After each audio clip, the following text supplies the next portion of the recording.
uy sharoitida juda mazali va sochni bo'lib chiqadigan lavash tayyorlashni o'rganamiz. Buning uchun barakina qilib to'g'ralgan mol go'shtimizni ozroq moyimizda tuz va ziravorlar bilan birgalikda ustini yopib, suvlari yo'q bo'lguniga qadar dimlab pishirib olamiz. Ketidan piyozimizni ham xuddi shu usulda qovurib olamiz.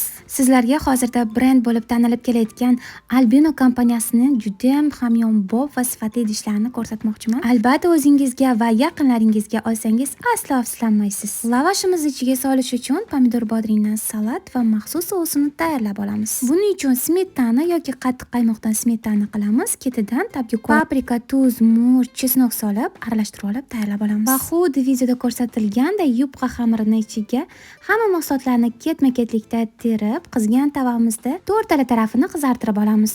Ishonsangiz, ko'chanikidan-da mazali bo'lib chiqadigan, sochni qirsillagan lavashlar ham bir zumda tayyor bo'ladi. Albatta tayyorlab ko'ring. Yoqimli ishtaha.